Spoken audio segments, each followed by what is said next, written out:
All right, so we're jumping into our very first project with our students. This is day one. Your students have just received their Chromebooks from the library. They're sitting down in front of you. And as the teacher, I'm thinking, okay, I need to gauge how much technology knowledge these students have, how comfortable they are with these laptops.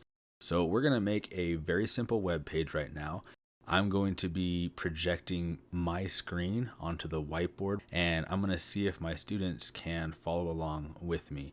So we're going to open up a blank Google browser right now, a Google web page, and we're going to make sure that we're all signed into our Chromebooks. You just kind of want to bring this to their attention. You hover over the dot in the top right corner, and you should see your email address. We've got to set up our codepen.io account. Our CodePen is what we're going to be using to edit code. So I'm going to type in codepen.io, hit enter, and this screen will come up. So you'll see two options, sign up or log in. If you really wanted to just skip over this sign up process, you totally could. You can just create a pen right now. It just won't save it, and that might be nice, but you're going to be using CodePen a lot, so it's just kind of good to get the account set up right now. We want to sign up. We're going to choose the free plan. So sign up. We don't have an option to sign in with Google, so we'll sign up by email, and we're going to use the email account that we use for our Chromebook. So we hit sign up with email, your name, email,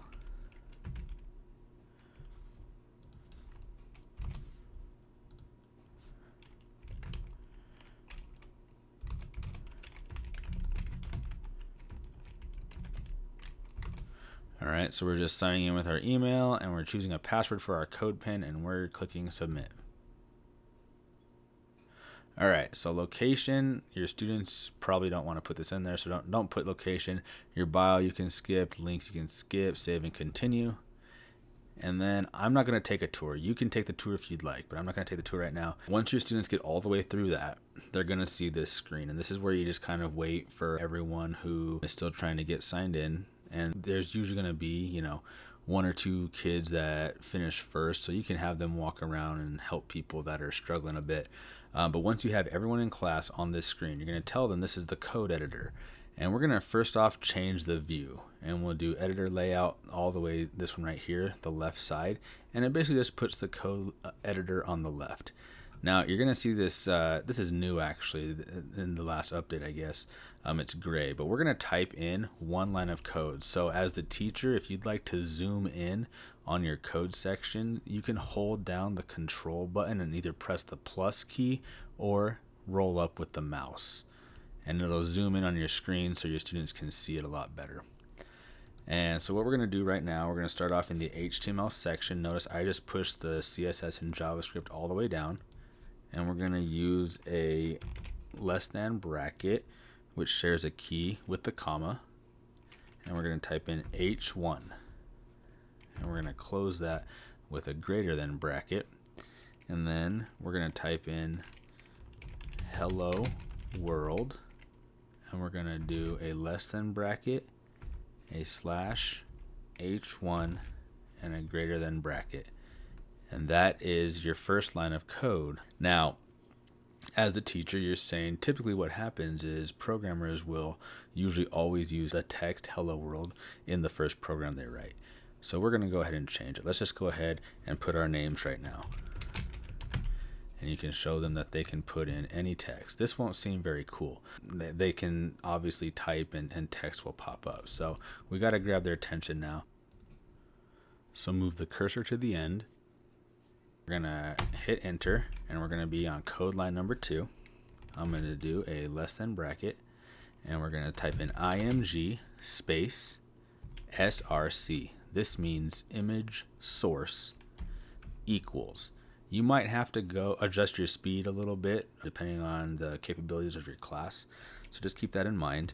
And then I'm going to do double quote. So shift double quote. Then my cursor is still in between them. I'm going to move my cursor to the outside quote right there. And I'm going to put a greater than bracket. Then I'll move my cursor back in between the quotes. And here we can just go ahead and find a picture of anything that we'd like on Google. So we're going to open up a new tab, and it's going to show Google, and we can just type anything we'd like up here. So whatever the students are interested in, tell them to keep it appropriate, but you might find some Fortnite pictures, or my school, Ronaldo and Messi soccer players are very popular. So we'll tell them to click on images, and we'll pick any one of these images.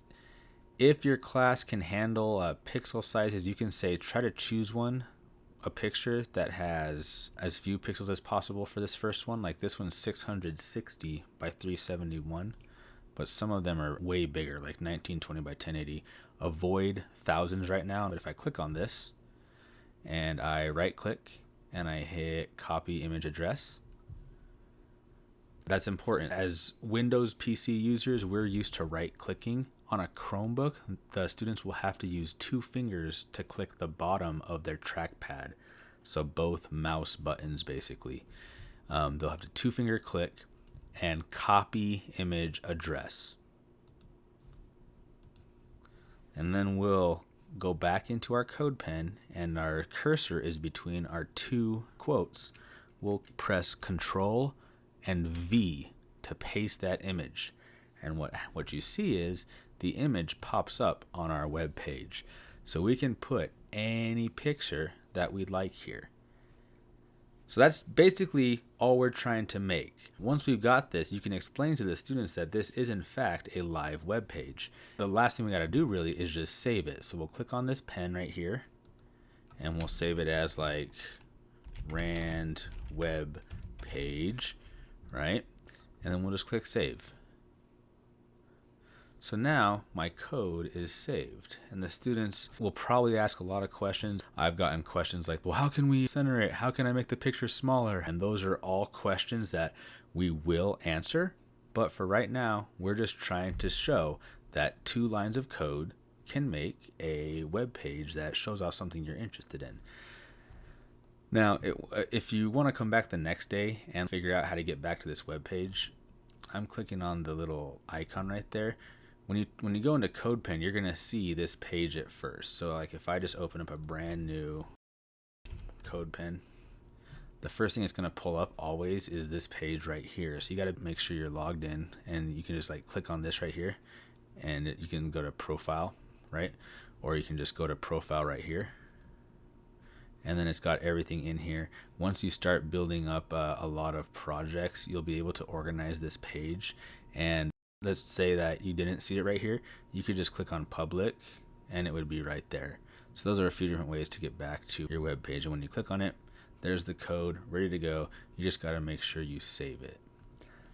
So yeah, that would be our very first project. You can tell the students that we'll learn how to center this, we'll learn how to change the text, we'll learn how to add all these possible things that you see in everyday web pages. So this hopefully gets them excited at the prospect of being able to create digital art and web pages.